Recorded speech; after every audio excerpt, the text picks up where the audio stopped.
नमस्कार दोस्तों। अगर आपको भारत और दक्षिण अफ्रीका के बीच खेले गए दूसरे टेस्ट मैच के तीसरे दिन की ये रोमांचक हाइलाइट्स पसंद आई तो इस वीडियो को दिल से लाइक करें। गुवाहाटी में खेले जा रहे इस ऐतिहासिक मैच का तीसरा दिन भारत के लिए बेहद महत्वपूर्ण रहा। भारत इस मैच में सम्मान की लड़ाई लड़ रहा था क्योंकि दक्षिण अफ्रीका पहले टेस्ट में जीतकर सीरीज में 1-0 से आगे थी। दूसरे दिन अफ्रीका ने 489 रनों का बड़ा स्कोर बनाकर भारतीय गेंदबाजों पर दबाव बढ़ा दिया था। सेनुरन मुथुस्वामी के शतक और मार्को यानसन की तेज तर्रार पारी ने भारत की मुश्किलें और बढ़ा दी। स्टंप्स तक भारत बिना विकेट खोए सिर्फ 9 रन ही बना पाया था। तीसरे दिन की शुरुआत तनाव से भरे माहौल में हुई। भारत बड़ी पारी की उम्मीद में मैदान पर उतरा, लेकिन सामने हार्मर और महाराज की घातक स्पिन जोड़ी तैयार थी। यशस्वी और राहुल ने सावधानी से पारी की शुरुआत की। 7वें ओवर में राहुल ने शानदार कवर ड्राइव से चौका जमाया। कुछ देर बाद जायसवाल ने स्क्वायर और मिड ऑफ की दिशा में बेहतरीन चौके लगाए। उनकी टाइमिंग देखकर दर्शक भी जोश में आ गए थे। 15वें ओवर में जायसवाल ने घुटने पर बैठकर महाराज को स्वीप कर शानदार चौका जड़ा। जल्द ही भारत का स्कोर 50 के पार पहुंच गया और दोनों बल्लेबाज लय में नजर आने लगे। 20वें ओवर में जायसवाल ने डीप स्क्वायर लेग के ऊपर से शानदार छक्का लगाया और स्टेडियम तालियों से गूंज उठा। लेकिन 21वें ओवर में केएल राहुल डिफेंस करते हुए स्लिप में कैच दे बैठे और 22 रन बनाकर आउट हो गए। इसके बाद साई सुदर्शन क्रीज पर आए और आते ही एक्स्ट्रा कवर के ऊपर से चौका झड़कर अपना खाता खोला। 27वें ओवर में भी उन्होंने महाराज को कवर ड्राइव पर चौका लगाया। वहीं 28वें ओवर में जायसवाल ने 2 रन लेकर 97 गेंदों में अपना अर्धशतक पूरा किया। 32वें ओवर में हार्मर ने शानदार टर्न लेकर जायसवाल का विकेट हासिल किया। वह 58 रन बनाकर आउट हुए। इसके बाद आर्षभ पंत क्रीज पर आए और दूसरी ही गेंद पर लॉन्ग ऑन के ऊपर से छक्का मारा, लेकिन टीम दबाव में थी और विकेट लगातार गिरते जा रहे थे। साई सुदर्शन भी 15 रन बनाकर आउट हो गए। सेशन के अंत तक भारत 102 रन पर 4 विकेट था और दक्षिण अफ्रीका के स्कोर से 387 रन पीछे था। दूसरे सेशन में स्थिति और बिगड़ गई। यानसन की उछाल भरी गेंदों ने भारतीय बल्लेबाजों को बुरी तरह परेशान किया। पंत 7 रन बनाकर आउट हो गए। इसके बाद नीतीश रेड्डी क्रीज पर आए, लेकिन यानसन की शॉर्ट गेंदों के सामने ज्यादा देर टिक नहीं पाए। 41वें ओवर में उनका ग्लव लगाकर गया शॉर्ट स्लिप में माकराम ने शानदार एक हाथ कैच पकड़कर उनकी पारी का अंत कर दिया। जडेजा भी यानसन की तेज बाउंसर पर चकमा खाकर सिर्फ 6 रन पर आउट हो गए। यानसन ने शानदार गेंदबाजी करते हुए अपना चौथा विकेट भी पूरा कर लिया। अब क्रीज पर आए वॉशिंगटन, सुंदर और कुलदीप यादव। दोनों बल्लेबाजों ने शुरुआत में विकेट बचाकर खेलने की कोशिश की। हार्मर और महाराज स्पिन से लगातार परेशान कर रहे थे, जबकि मार्को यानसन अपनी उछाल भरी गेंदों से दबाव बनाए हुए थे।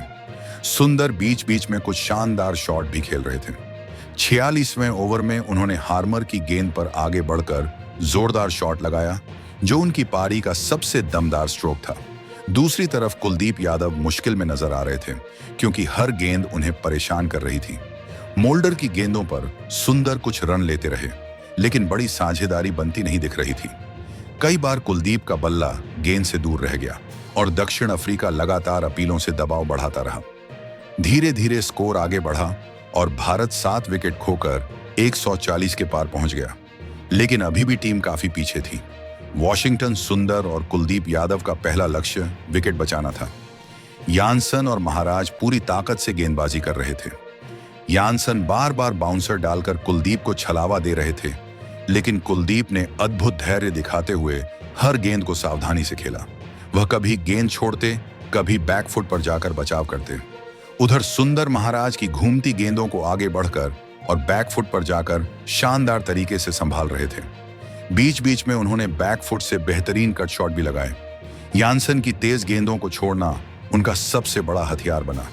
स्लिप, गली, शॉर्ट लेग, दक्षिण अफ्रीका ने हर जगह अटैकिंग फील्ड लगाया था, फिर भी दोनों बल्लेबाज संयमित रहे। 63वें ओवर में यानसन वापस आए और शॉर्ट गेंदों से सुंदर को फंसाने की कोशिश की। एक गेंद उनके ग्लव से लगकर फाइन लेग की तरफ गई, लेकिन कोई कैचिंग पोजीशन नहीं थी। कुलदीप यादव ने बड़ी समझदारी से महाराज की टर्न लेती गेंदों को कंट्रोल किया। 75वें ओवर में कुलदीप ने महाराज की गेंद को स्लिप के पास से चौके में बदल दिया, जिसने भारतीय ड्रेसिंग रूम को बड़ी राहत दी। भारत का स्कोर 150 के करीब पहुंच गया था। सुंदर हर ओवर में रन लेकर स्ट्राइक रोटेट करते रहे। जैसे जैसे सत्र आगे बढ़ता गया, दोनों बल्लेबाज और अधिक सेटल्ड नजर आने लगे। भारत 170 के पार पहुंच चुका था। 66वें ओवर की आखिरी गेंद पर कुलदीप ने थर्ड मैन की दिशा में 1 रन लिया और लंच की घोषणा हुई। लंच तक भारत 7 विकेट पर 174 रन पर था, जिसमें वॉशिंगटन सुंदर 33 और कुलदीप 14 पर नाबाद थे। तीसरे दिन के आखिरी सत्र में भी सुंदर और कुलदीप की जोड़ी संघर्ष करते हुए भारत को सम्मानजनक स्कोर तक ले जाने की कोशिश कर रही थी। दक्षिण अफ्रीका लगातार दबाव बना रहा था, लेकिन दोनों बल्लेबाज 100 रन की साझेदारी की ओर बढ़ रहे थे। सुंदर का खेल बेहद परिपक्व दिख रहा था, जबकि कुलदीप यादव ने 100 से अधिक गेंदें खेलकर अपने धैर्य का परिचय दिया। लेकिन 78वें ओवर में खेल बदल गया। साइमन हार्मर की बाहर घूमती गेंद पर सुंदर आगे बढ़कर खेले और गेंद ने हल्का किनारा लेते हुए स्लिप में मार्कराम के हाथों में कैच दे दिया। वे 48 रन बनाकर आउट हुए। इसके बाद भारत की उम्मीदें कुलदीप यादव पर थीं, जिन्होंने 130 से ज्यादा गेंदें खेलकर अफ्रीकी गेंदबाजों को परेशान किया था। लेकिन जैसे ही नया गेंद आया, मार्को यानसन का तूफान भी शुरू हो गया। 81वें ओवर में यानसन की एक खतरनाक शॉट गेंद कुलदीप के बल्ले का किनारा लेती हुई मार्कराम के हाथों में चली गई। कुलदीप 19 रन की जुझारू पारी खेलकर आउट हुए और यानसन ने अपना 5वां विकेट ले लिया। इसके बाद बुमराह क्रीज पर आए, लेकिन यानसन के बाउंसर को पुल करने की कोशिश में गेंद उनके ग्लव से लगकर ऊपर उछली और विकेट कीपर वेरिने ने कैच पूरा कर लिया। भारत की पारी 200 रन पर सिमट गई।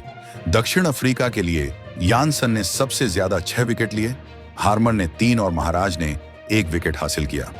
दक्षिण अफ्रीका को 288 रन की विशाल बढ़त मिल चुकी थी और कप्तान बाबूमैन ने फॉलो ऑन ना देने का फैसला किया। दक्षिण अफ्रीका ने दूसरी पारी बिना किसी जल्दबाजी के शुरू की। रिकेल्टन और मार्कराम ने शांत शुरुआत की। बुमराह ने स्विंग कराई, लेकिन कोई खास मौका नहीं बना। सिराज ने भी बेहतरीन लाइन लेंथ रखी, लेकिन किस्मत भारत के साथ नहीं थी। चौथे ओवर में राहुल ने मार्कराम का आसान कैच छोड़ दिया।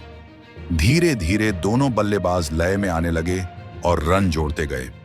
जडेजा और कुलदीप को गेंदबाजी सौंपी गई, लेकिन दोनों ओपनर बैकफुट पर जाकर सुरक्षित खेलते रहे। जब स्कोर 26 रन पर 0 विकेट और दक्षिण अफ्रीका की बढ़त 314 रन तक पहुंच गई, तभी मैदान की रोशनी अचानक कम होने लगी। अंपायरों ने लाइट मीटर से माप किया और नियमों के अनुसार खेल रोक दिया गया।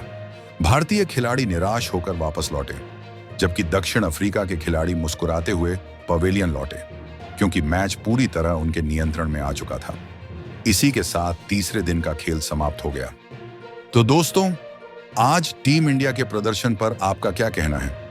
कमेंट में जरूर बताइए और ऐसी ही नई नई क्रिकेट कहानियों के लिए हमारे चैनल राजेश क्रिकेट कहानियों को सब्सक्राइब जरूर करें। धन्यवाद।